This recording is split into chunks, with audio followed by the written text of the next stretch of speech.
우리가 계속해서 룻기를 보아가고 있는데요. 지난주에 우리는 이 시대에 하나님의 백성으로서 어떻게 살아야 되는지에 대해서 보아스의 삶을 통해 살펴보았습니다. 보아스는 어떤 사람이었습니까? 일꾼을 배려하고 또 수고와 격려를 아끼지 않았던 그러한 사람이었습니다. 여인과 이방인을 보호하고 배려했던 사람이었습니다. 뿐만 아니라 친족들에게도 자비를 베풀었던 멋진 사람이었습니다. 보아스가 이렇게 살 수 있었던 것은 하나님의 말씀을 따라 가난하고 약한 자에게 하나님의 은혜를 베풀었던 자였기 때문입니다.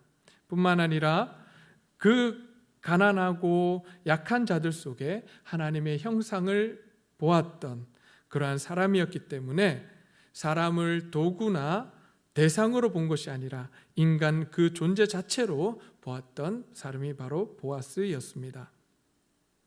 근데 오늘날 세계 각국에서 얼마나 많이 인간을 도구나 대상으로 여기고 인간답지 못하게 대하는지 모릅니다. 특별히 남미를 보게 되면 아직도 많은 여자들과 아이들이 남자들에 의해 한번 쓰고 버리는 도구처럼 여겨지고 또한 사고 팔리는 그러한 현실에 있는 것을 보게 됩니다.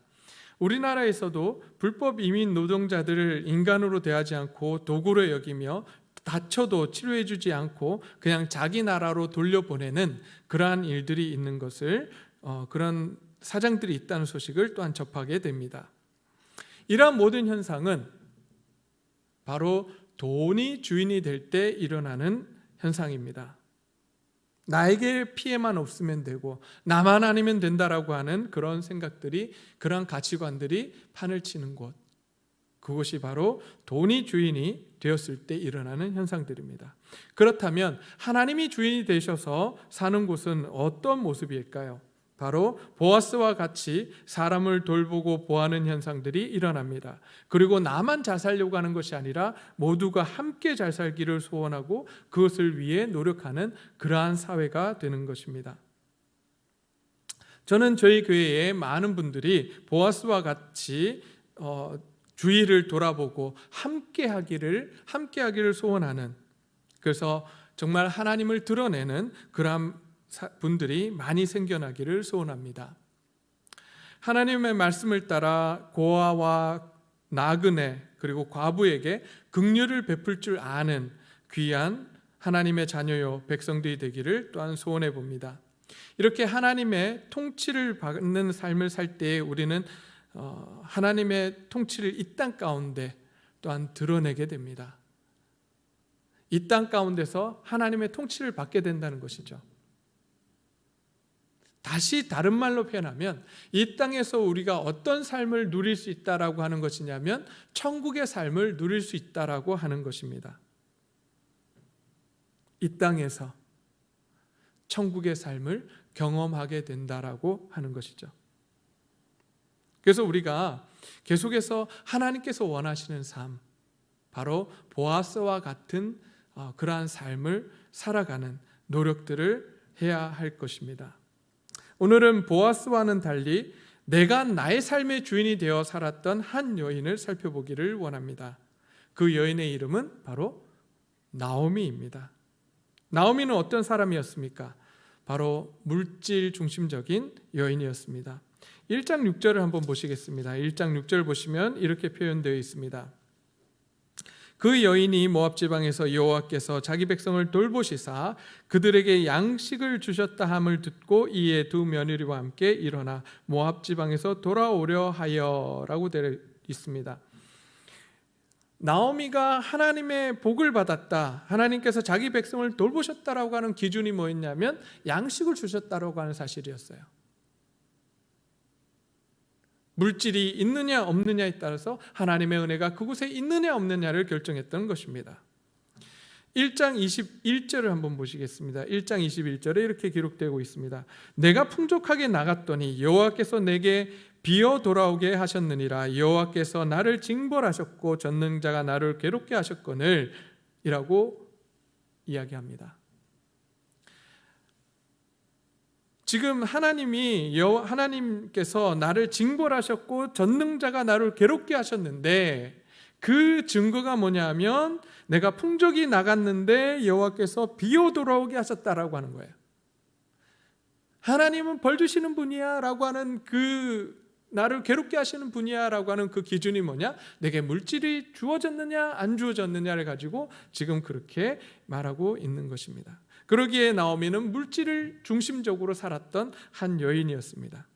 또한 그 여인은 하나님에 대한 잘못된 이해를 가지고 있었던 여인이었습니다. 1장 13절을 한번 보시겠습니다. 1장 13절에 이렇게 말하고 있습니다. 중간쯤 가면 내 딸들아 그렇지 아니하니라 여호와의 손이 나를 치셨으므로 나는 너희로 말미암아 더욱 마음이 아프도다라고 되어 있습니다. 하나님의 손이 자기를 쳤다라고 이야기합니다.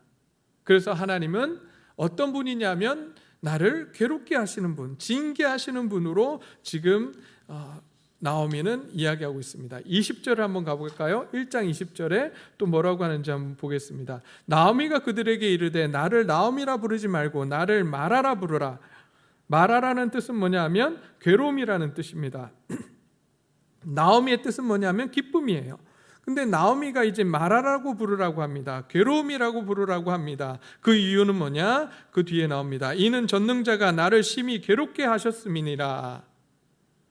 하나님은 자기를 괴롭게 하시는 분이라고 이야기합니다. 하나님은 자기를 괴롭게 하시는 분이고 못살게 하는 분이라고 지금 이야기합니다. 21절에 아까 다시 살펴봤지만 21절에도 이렇게 이야기합니다. 여호와께서 나를 징벌하셨고 전능자가 나를 괴롭게 하셨거늘 너희가 어찌 나를 나오미라 부르느냐라고 합니다.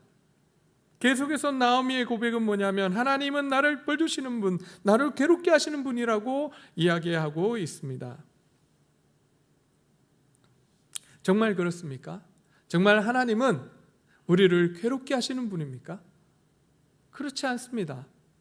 하나님은 우리에게 은혜 주시기를 원하시고 사랑을 베풀기를 원하십니다. 그런데 왜 지금 나오미는 이렇게 하나님을 자신을 괴롭히는 분이라고 고백하고 있을까요? 그것은 바로 나오미가 잘못된 길을 선택했기 때문입니다.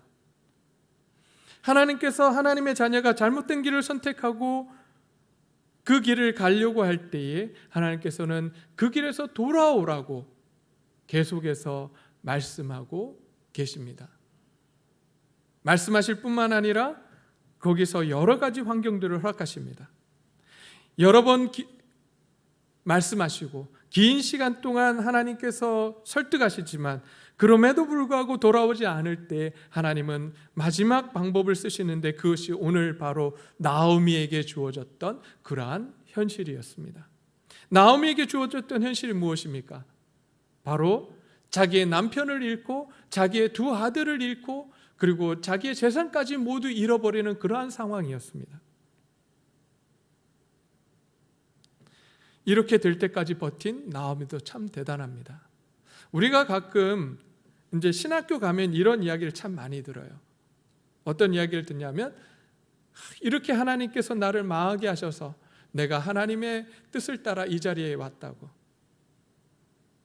그런데 뒤집어서 생각해 보면 오늘 나오미를 놓고 보면 그분은 어떤 분이냐면 하나님께서 그렇게 말씀하셨는데 하나님께서 계속해서 네가 그 자리가 아니라 내 목회자로 불렀다라고 말씀하셨음에도 불구하고 그것을 못 알아듣기에 하나님께서 마지막 방법을 쓰신 거예요.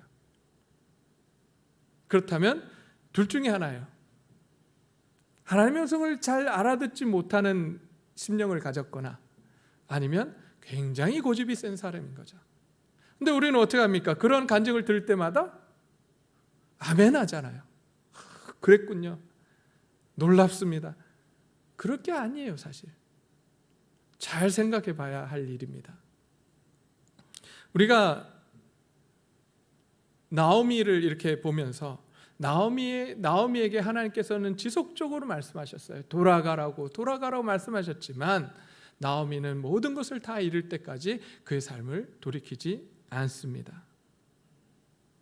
하나님께서 이런 현실을 주신 것은 징계하시기 위함이 아니라 하나님께서 사랑하시는 그 자녀 나오미를 돌이키기 위해서 주셨던 현실인 것입니다. 그럼에도 불구하고 나오미는 끝까지 자기 자신을 괴롭히시는 분이라고 고백합니다. 그랬던 나오미가 이제 3장 1절로 가면 조그만 변화가 일어납니다. 자기만 알았던 나오미, 하나님을 향해서 원망망했던 나오미에게 한 가지 변화가 일어납니다. 3장 1절입니다. 룻의 시어머니 나오미가 그에게 이르되 내 딸아 내가 너를 위하여 안식할 곳을 구하여 너를 복되게 하여야 하지 않겠느냐라고 이야기합니다. 무슨 이야기입니까? 여기서 보면 내가 너를 위하여, 나오미죠. 나오미가 이 룻을 위하여 안식할 곳을 구하여 너를 복되게 하여야겠다라고 이야기하는 것입니다. 그러면 여기서 안식할 곳이라고 하는 것이 어떤 곳일까요? 바로 먹고 살 걱정이 없는 곳, 또한 보호받을 수 있는 곳을 의미한다라고 합니다. 그런 곳이 어디일까요? 바로 가정이에요. 지금 나오미는 룻에게 보호받고 안전할 수 있는 그러한 가정을 만들어 줘야 되겠다라고 지금 이야기하는 것입니다. 그 뒤에 복되게 하겠다는 것은 무엇이냐면 어떤 물질적인 복이나 아니면 다른 여타의 복이 아니라 여기서 말하는 복은 뭐냐면 평안함과 샬롬이 있는 그런 복을 그렇게 샬롬이 있도록 하도록 평안이 있도록 해야 되겠다라고 지금 하는 것입니다. 그러면 왜 나오미는 룻에게 가정이 필요하다고 생각을 하게 되었을까요? 지금 이렇게 안전한 안식할 곳을 구해줘야 되겠다라고 생각을 하게 되었을까요? 그것은 바로 베들레헴의 상황이었습니다. 전에도 말씀드렸지만 베들레헴의 상황은 하나님의 백성들이 사는 곳이지만 무법천지의 세계였어요. 모두가 자기가 왕이 되어서 사는 곳이었습니다. 하나님의 말씀이 그곳에 있지 않았어요. 그러기에 나오미는 이방 여인 룻을 향해서 걱정하기 시작합니다. 어떻게 자기만 알던 나오미가 자기의 며느리 룻을 걱정하게 되었을까요? 생각을 해보게 되면 이제 1년간의 보아스를 통해서 받게 된 하나님의 은혜가 그에게 주어졌다는 사실입니다. 아니, 성경을 보니까 1년이 지났다는 말이 없는데 어떻게 1년이 지난 걸 아냐고 이렇게 질문하실 수 있잖아요. 우리가 2장 23절 한번 보시겠습니다. 2장 23절입니다. 2장 23절을 보게 되면 이렇게 기록되어 있습니다. 이에 룻이 보아스의 소녀들에게 가까이 있어서 보리 추수와 밀 추수를 마치기까지 이삭을 주우며 그의 시어머니와 함께 거주하니라 라고 되어 있습니다. 벌써 2장 23절에는 어떤 일이 벌어졌냐면 보리 추수와 밀 추수가 다 끝난 거예요. 그런데 오늘 본문 2절을 갑니다. 2절 가니까 뭐라고 이야기하냐면 내가 함께하던 하녀들을 둔 보아스는 우리의 친족이 아니냐. 보라, 그가 오늘 밤에 타작마당에서 보리를 까불리라 라고 되어 있습니다. 타작마당이 다시 나옵니다. 보리를 이렇게 타작하는 거죠. 그렇다면 이제 이 상황은 우리가 어떻게 볼 수 있냐면 1년이 지난 상황으로 볼 수 있습니다. 1년이 지난 뒤에 이제 나오미가 룻에게 하는 말인 거죠. 1년 동안 지금 어떻게 살았을까요? 나오미와 룻은 바로 보아스에게서 받은 은혜, 거기서 준 이삭과 그가 알게 모르게 준 은혜를 통해서 먹고 살고 그들의 생계를 유지하며 살아갔을 것입니다. 그런 은혜를 받은 나오미는 이제 남을 돌아볼 수 있는 여력이 생기고 남을 돌아봐야 되겠다라고 하는 그러한 마음이 생겼던 것이죠. 이렇게 은혜를 통해서 조그만 변화가 이루어집니다. 그러나 그의 삶이 완전히 바뀌지는 않았어요. 그 은혜로 그의 삶이 완전히 바뀌었다면 얼마나 좋을까요? 하지만 그의 삶이 완전히 바뀌지 않습니다. 어떻게 하냐고요? 그 다음 이제 좋은 안식할 곳을 구하여 줘야 되겠다라고 하면서 그 방법을 제시하는데, 그 방법이 기가 막힌 방법이, 그러니까 좋은 방법이라는 것이 아니라 정말 기가 막힐 정도로 너무나도 어이없는, 어처구니 없는 그러한 방법을 제시합니다. 그게 3절부터 4절까지 나오는 그 말씀인데요, 쉽게 설명하면 그 친족 보아스를 유혹해서 하룻밤을 같이 자라고 하는 거예요. 그러면 이제 너를 책임질 수밖에 없으니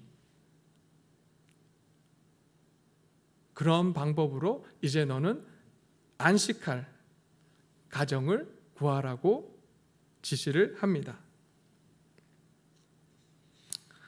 참 대단한 것 같습니다. 어떻게 며느리에게 이런 방법을 지시를 하는지. 물론 그 당시에 계대 제도라는 제도가 있었습니다. 이 제도는 어떤 제도냐면 바로 가까운 친척이 후손이 없이 몰락하는 그 가정을 돌볼 의무가 있었다라고 하는 것이죠. 그래서 한 친족이 그 가정을 돌보기 위해서, 후손이 없는 그 가정을 돌보며 또한 후손을 이어주기 위해서 그 여인을 아내로 삼는 그러한 제도가 있었습니다. 보아스는 친척이기는 했지만 보아스보다 더 가까운 친척이 있었습니다. 그럼에도 불구하고 나오미는 보아스가 룻의 남편이 되어야 된다라고 생각을 하고 그 목적을 이루기 위해서 수단과 방법을 가리지 않습니다.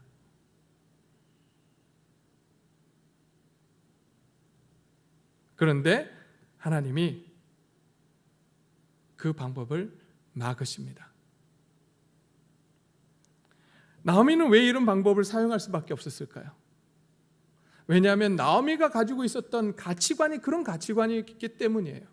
세상 가치관이었기 때문에 자기가 할 수 있는 최선의 방법은 그것밖에 없었어요.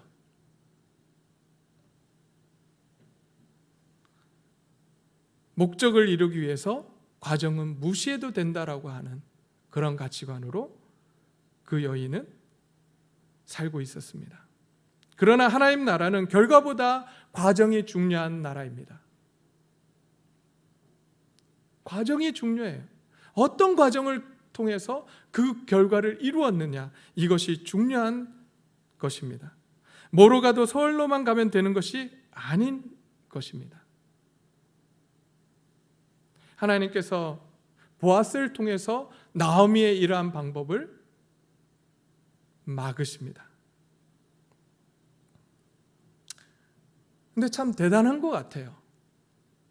술이 취해서 누워 있는데 한 여인이 발가벗고 그 발치에 누웠다라고 했을 때 그 보아스가 그것을 보고 그 여인을 오히려 위로하고 격려하며 감싸주고 하나님이 원하시는 방법대로, 원리 원칙대로 그것을 밟아가는 이 보아스의 모습을 볼 때 참으로 대단한 사람임을 보게 됩니다.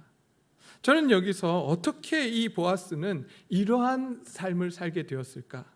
어떻게 하나님 말씀 앞에 순종하며 하나님이 원하시는 그 하나님 나라 가치관을 가지고 살아가게 되었을까라고 다시 한번 고민하게 되었습니다. 오늘 본문에는 나오지 않지만 우리가 한 가지 유추할 수 있는 것은 보아스의 어머니가 누구인지를 살펴보는 것입니다. 여러분, 여기 아무도 안 계셔서 질문을 던질 수가 없네요.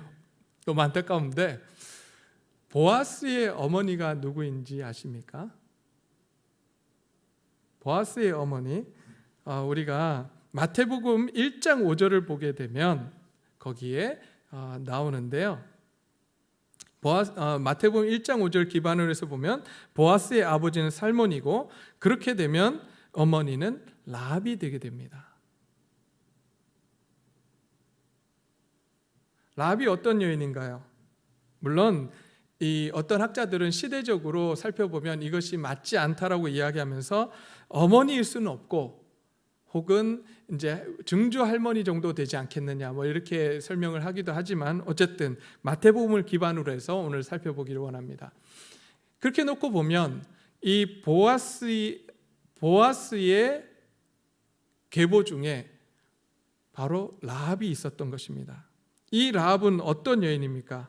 여호수아 2장을 보게 되면 기생이었지만 하나님을 두려워할 줄 알았던 사람이고 그래서 정탐꾼 2명을 숨겨주었던 한 여인이었습니다. 그리고 그 정탐꾼들에게 자기와 자기 가족들을 구원해 달라고 고백했던 그러한 여인입니다.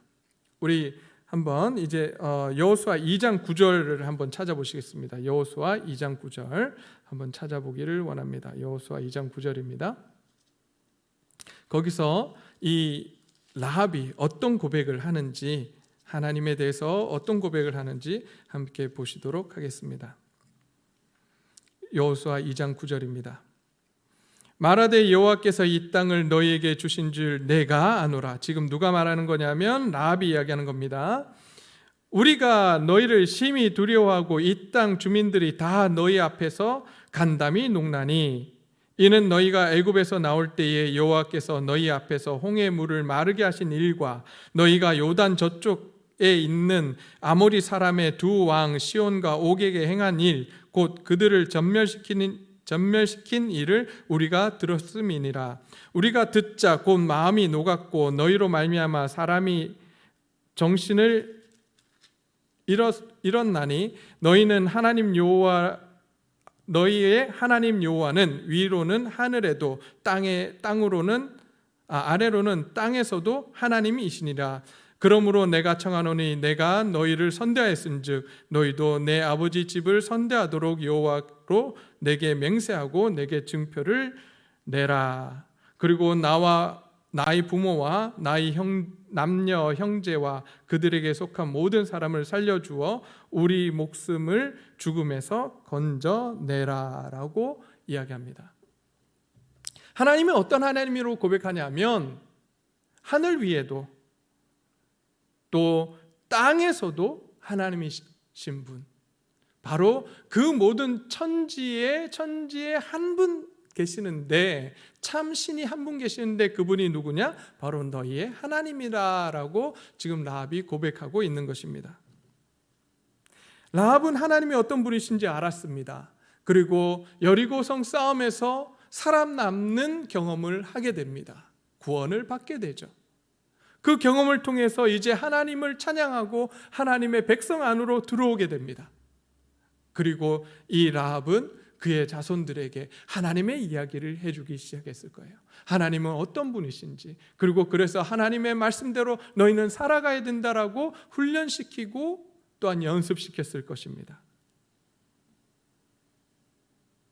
그러기에 보아스는 하나님의 말씀대로 살아가는 귀한 어둠의 시대에 하나님의 자녀요 하나님의 백성이 된 것입니다.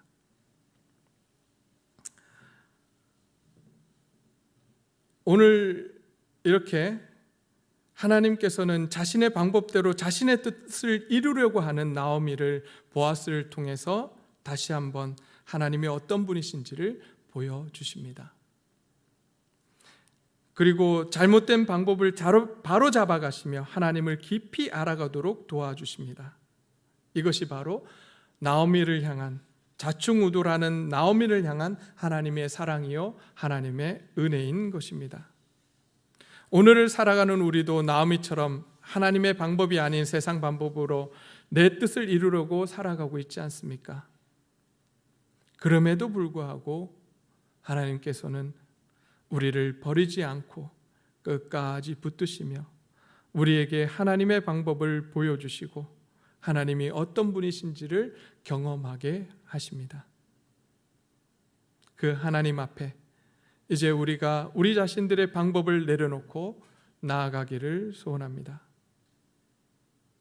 그래서 더욱 하나님을 알고 신뢰하는 자리에 서기를 소원합니다. 뿐만 아니라 이제 하나님을 더욱더 알아서 보아스처럼 주위 사람들에게 하나님을 나타내는 귀한 동네제일교회 성도님들과 제가 되기를 소원합니다. 이 시간 우리 하나님 앞에서 함께 기도했으면 좋겠습니다. 반주해 주세요. 함께 기도할 때에 우리가 얼마나 하나님의 방법대로 살아가지 않고 하나님 나라의 가치관을 가지고 살아가지 않고 내가 왕이 되어서 내가 원하는 대로 내 뜻을 이루기 위해서 세상 방법으로 세상 가치관으로 그 모든 일들을 끌고 갔는지 우리가 하나님 앞에서 회개하는 시간을 가졌으면 좋겠습니다.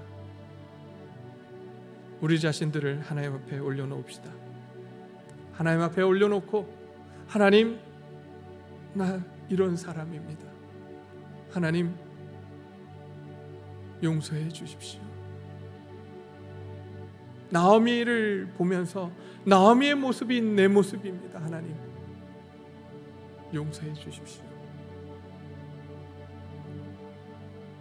이제 그 나오미를 하나님의 은혜를 통해서 바꿔주셨던 것처럼 저도 하나님의 은혜를 통해서 바뀌기를 원합니다. 하나님 도와주십시오. 이렇게 우리가 하나님 앞에 간절히 기도하기를 소원합니다. 함께 기도하시겠습니다. 하나님, 그렇습니다. 아버지,